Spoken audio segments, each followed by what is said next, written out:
Right now, a terrifying strike. The Ukrainian armed forces have harshly crushed a column of Russians, a pile of casualties. Panic in Crimea again. The latest Ukrainian drones have struck key targets. The Russian Ministry of Defense is in a frenzy. And while there's a meat grinder on the front, a crisis is brewing in Bashkiria. The region has become a leader in casualties. Even their own people are demanding answers from the authorities.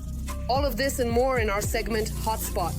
The most important news. For the first time in several months, the Russians launched an assault with a column of equipment to break through the front near Velika Novosilka and reach the administrative border of Dnipropetrovsk.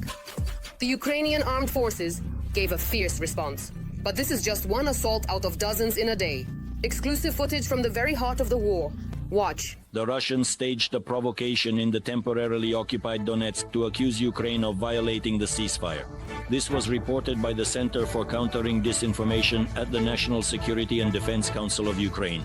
According to the disinformation spread by Russian media, the Ukrainian armed forces allegedly carried out several strikes on the city. The Russians themselves do not adhere to their so-called ceasefire, continuing assaults and shelling.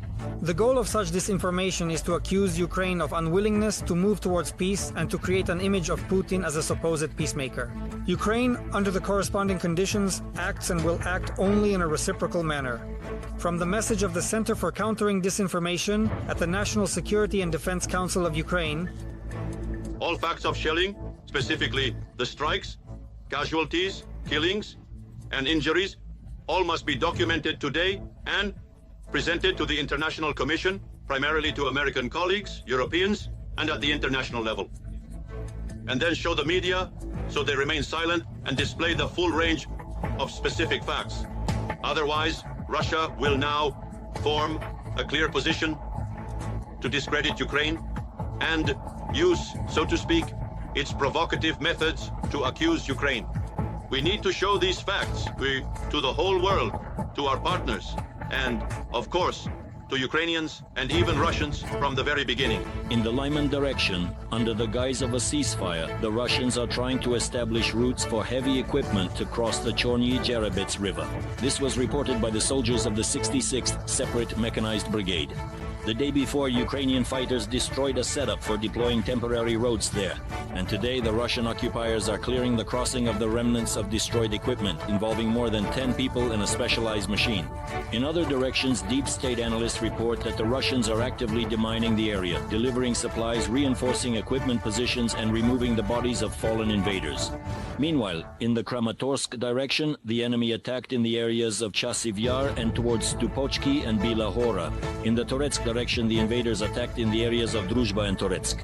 High activity of the Russian army remains in the Pokrovsk direction. Clashes of varying intensity occurred near Mirilyurivka, Yelizavetivka, Uspenivka, and Preobrazhenka. Meanwhile, Russia has transferred drone units from the Kursk region to the Toretsk area of the Donetsk region. This is reported by the Institute for the Study of War.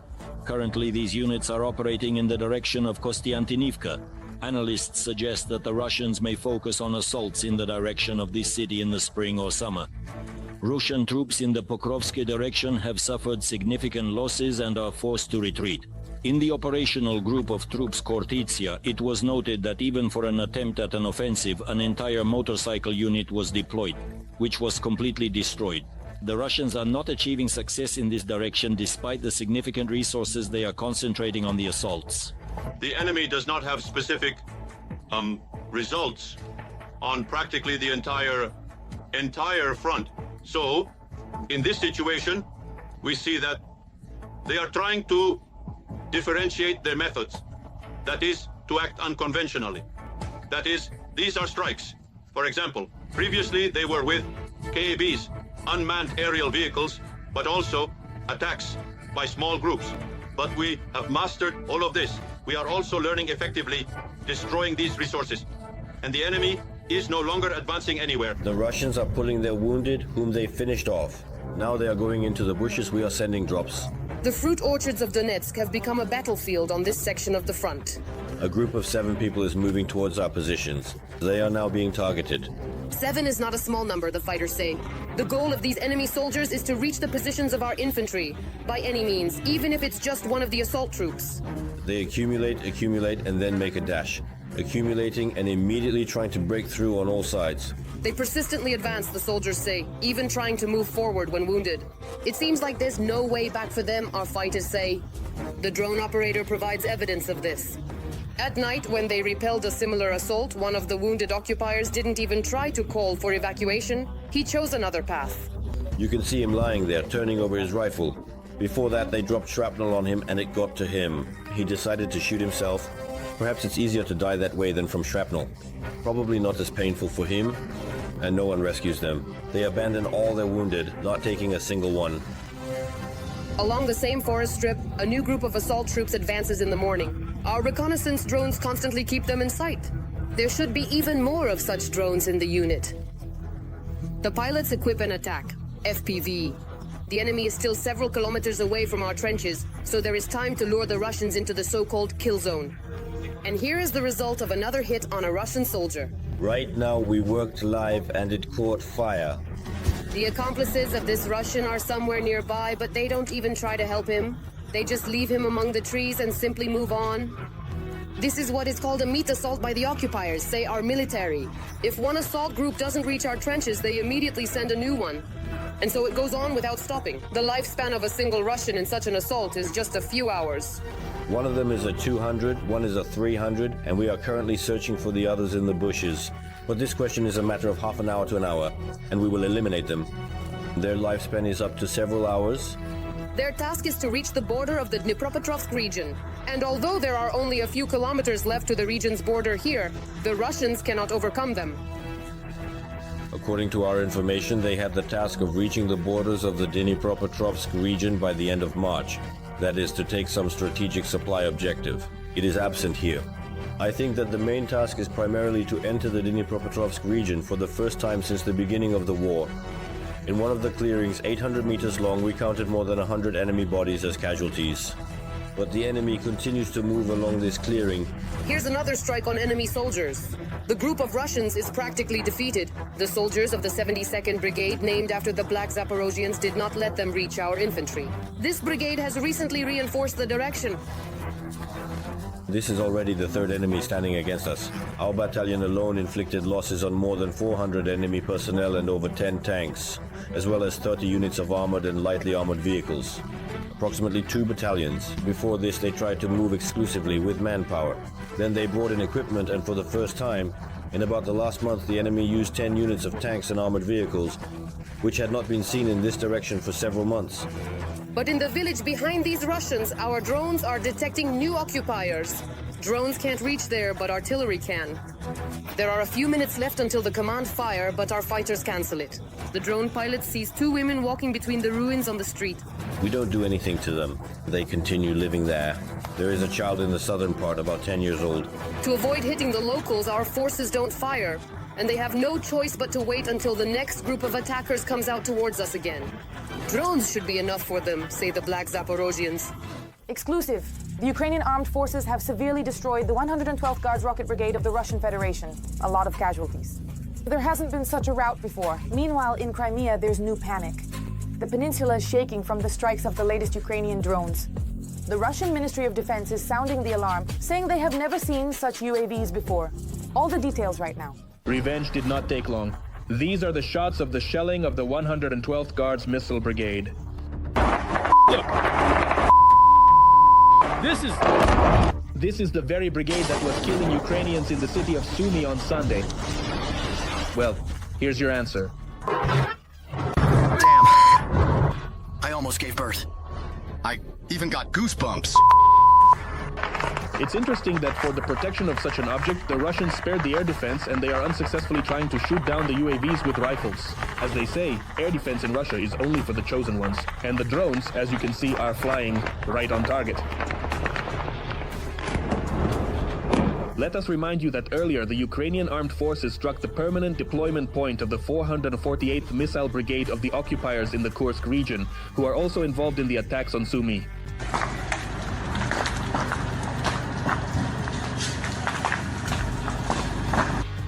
And at this time, Crimea also trembled. The Ministry of Murders in Russia claims that Crimea was attacked by 2 aircraft-type UAVs. And by the way, analysts from Deep State claim that the Ukrainian armed forces have started using the latest Ukrainian ultralight UAVs, the B-1 aviation complexes, at the front. The B-1 UAVs are light bombers designed to destroy personnel, vehicles, and armored equipment. In addition, it should be noted that these UAVs can destroy the specified targets both at the front line and in the enemy's rear. According to the Ministry of Defense of Ukraine, these drones can carry various types of munitions, and most importantly, they are equipped with powerful low-noise engines that allow these UAVs to remain airborne for several hours. In addition, the B-1 has increased resistance to electronic warfare systems. Moreover, the Ukrainian army is repelling a daring enemy attack in the Novopavlovsk direction. As you can see, the Russians are launching an attack with more than 24 armored vehicles, several tanks, and more than 12.5 BMPs with infantry. But all of this was shattered to pieces along with the enemy's infantry. And while the Ukrainian armed forces are striking the enemy, the Russians are hitting their own, as they say, to make others fear. At least 8 aerial bombs have been dropped by Russian planes on the Belgorod region since April 11th. One of the villages was attacked twice. Since the beginning of 2025, according to estimates from the Russian side itself, there have been at least 59 unintended bomb drops.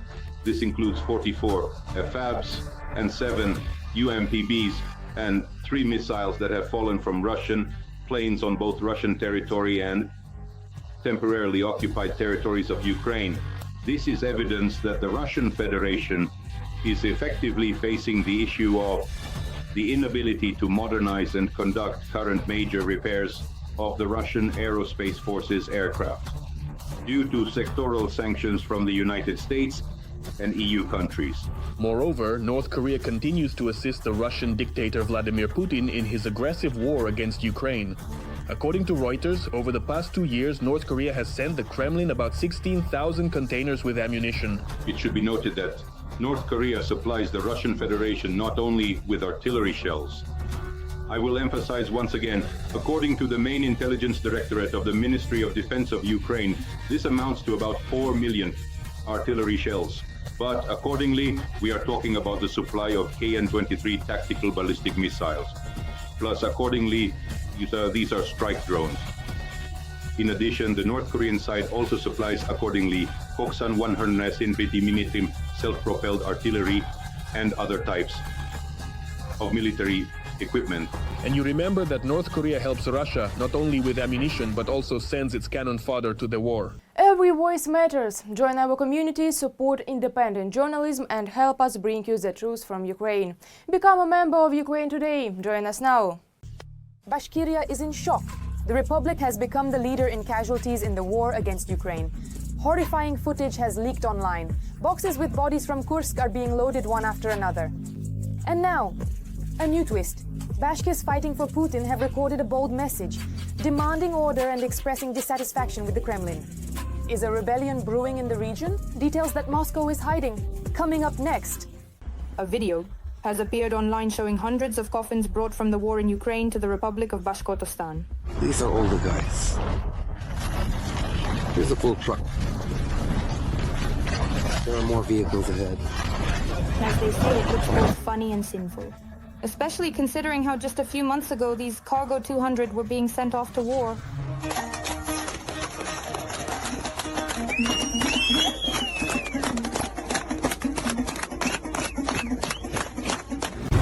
Bashkiria has long held the lead in military losses. It has become commonplace that the Republic of Bashkortostan has consistently, yes, for the second year in a row, ranked first in Russia for the number of casualties in the war in Ukraine. It has become commonplace that every week there are 10, 15. What do you mean? Every week? Practically every day, yes. There are 10, 15 more officially recognized killed in the war in Ukraine. How many unofficially, no one knows yet. And already today, it has surpassed, practically 5,500 officially dead. Apparently deciding that their opinion matters to someone, the military from Bashkiria appealed to Putin to stop the catastrophe. Due to unscrupulous mineral extraction, people could literally be left without water and perish. For several years now, attempts to develop a copper quarry have not ceased. The mining organization Russian Copper Company, RCC, is currently trying to enter the Salavat area. If this happens, our region faces an environmental disaster. Along the course of these rivers, there are more than 40 villages. These rivers are a source of clean drinking water for the population and farm animals. But who cares about the second-rate, according to Moscow, population of a poor republic? The military from the appeal were most likely forced to apologize under the threat of meat assaults. We apologize for the previously recorded video about the problem in the Abdelovsky district. I was sent a text with the appeal and was misled. In this video we were used blindly for placement in other Telegram channels to incite division among the people of Bashkiria. It turns out that people dying on the front for the empire do not even have the right to ask for drinking water. The height of cynicism. And this is what the luxurious office of that very Russian copper company, built with blood money, looks like. Orthodox and Russians, ethnic Russians, should be the main ones, and everyone else should serve them. And against this backdrop, this support is happening precisely at the state level. If you are an ethnic or non-Russian in the territory of the Russian Federation, you will always be in a disadvantaged position, and you must always, either with a weapon in hand or with your fists, defend yourself. The issue of illegal mining in Bashkiria has already led to mass protests. More than 90 people are being tried in the Baymak case and are being sentenced to up to 5 years in a penal colony on fabricated charges. The protocol states that I chanted Kabirov resign, but there is no video showing me chanting Kabirov resign. I am being accused of being the organizer of this rally. All because people came out to protest against the arrest of activist Ilya Alsinov. He was convicted for statements about illegal mineral extraction in the Republic.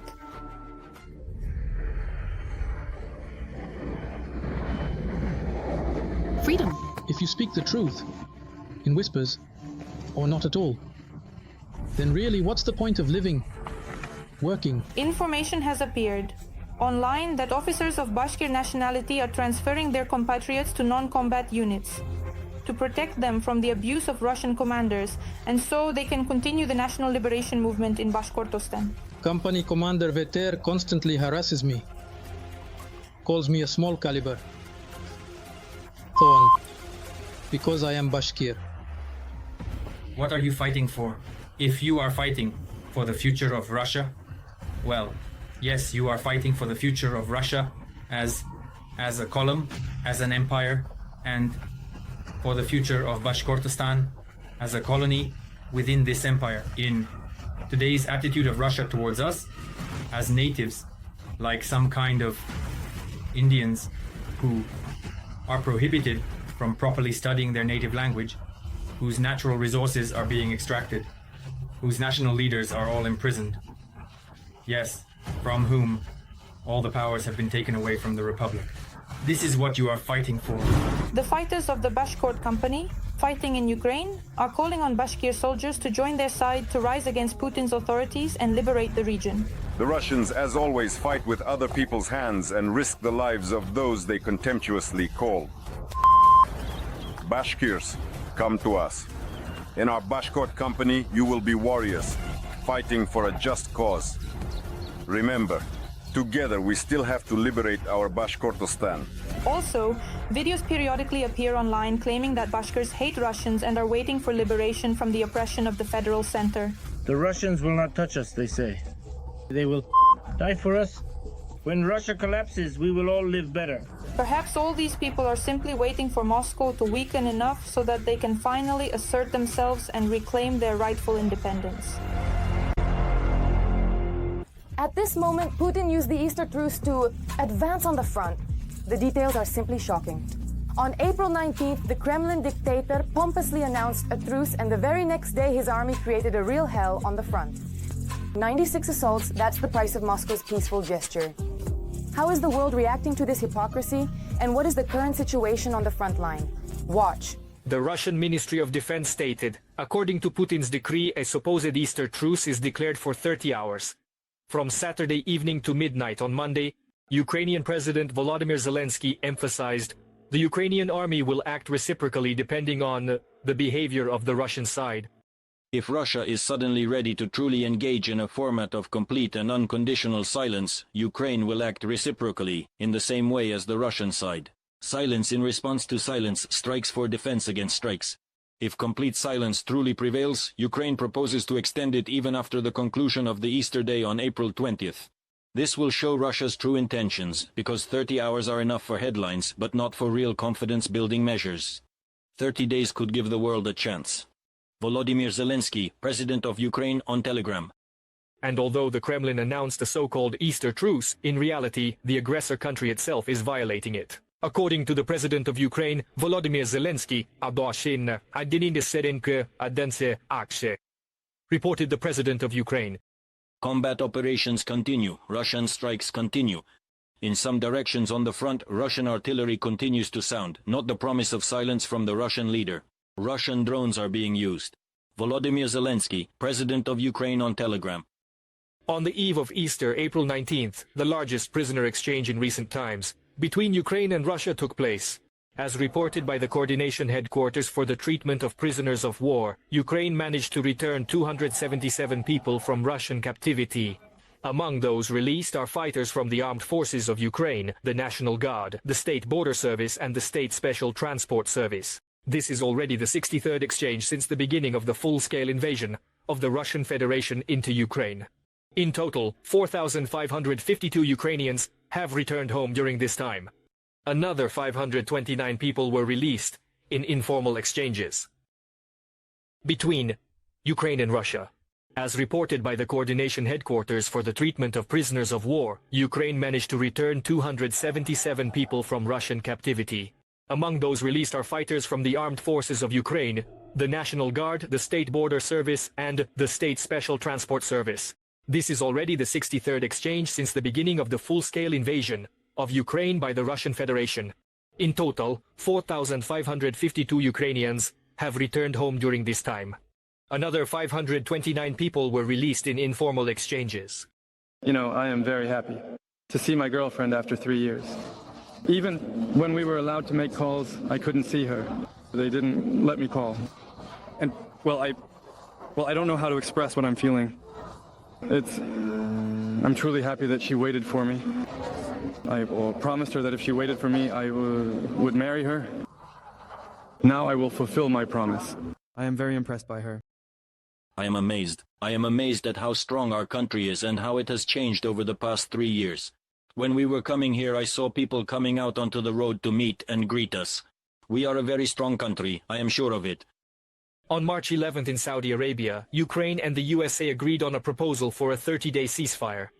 However, according to the Ukrainian Foreign Minister Andriy Sybiha, instead of taking concrete steps, Moscow only put forward additional demands and intensified attacks on Ukraine, including on civilian populations and infrastructure. Putin has now made a statement about his alleged readiness for a ceasefire, 30 hours instead of 30 days. Unfortunately, we have long had a history of his statements not matching his actions. We know that his words cannot be trusted, and we will be looking at actions, not words. Russia can at any moment agree to the proposal for a full and unconditional 30-day ceasefire, which has been on the table since March. Andriy Sybiha, the Minister of Foreign Affairs of Ukraine, on social network X. The international community also does not trust the statements of the Russian dictator. The Ministry of Foreign Affairs of Italy noted, any signal towards peace is important, however it remains unclear how exactly Russia intends to adhere to the ceasefire. The UK Foreign Office urged Moscow not for a short-term pause, but for a complete cessation of hostilities. And the European Commission reminded, more than a month ago, Ukraine agreed to an unconditional truce. And if the Russian leadership truly sought peace, it could stop the war at any moment. Russia has a track record as an aggressor, so first we need to see an actual cessation of aggression and clear actions towards achieving a lasting ceasefire. Russia can stop this war at any moment if it truly wants to. We continue to support Ukraine in its pursuit of a lasting, just and comprehensive peace. Anita Hippa, spokesperson for the European Commission on Foreign Affairs and Security Policy, from a Reuters publication. In the United States, there was also skepticism towards the Kremlin's gesture. Republican Congressman Joe Wilson called Putin's initiative a fake and labeled him a cynical liar. War criminal Putin reminds us of his complete and utter depravity and disregard for human life by shelling playgrounds, Christian bakeries, and declaring a fake Easter ceasefire while continuing the invasion he started and could end today. History will remember him as a weak and pathetic man. Grateful for the support of Ukraine. Joe Wilson, a member of the U.S. House of Representatives, on social network X. Meanwhile, in the coming days, an American delegation plans to visit London for talks on a ceasefire in Ukraine. This was reported in a comment to Fox News by the U.S. President's Special Representative for Ukraine and Russia, Keith Kellogg. He reminded that on March 17th, in Paris, the Ukrainian and American delegations had already discussed further steps towards a ceasefire, and this dialogue will continue. I think we have a pretty good result. Sit down, Dmitry. I believe we have quite good developments. The minerals agreement is one of them. It also concerns a comprehensive ceasefire. When I say comprehensive, I mean sea, air, land, and industry for at least 30 days, with a gradual transition to lasting peace, to a permanent agreement.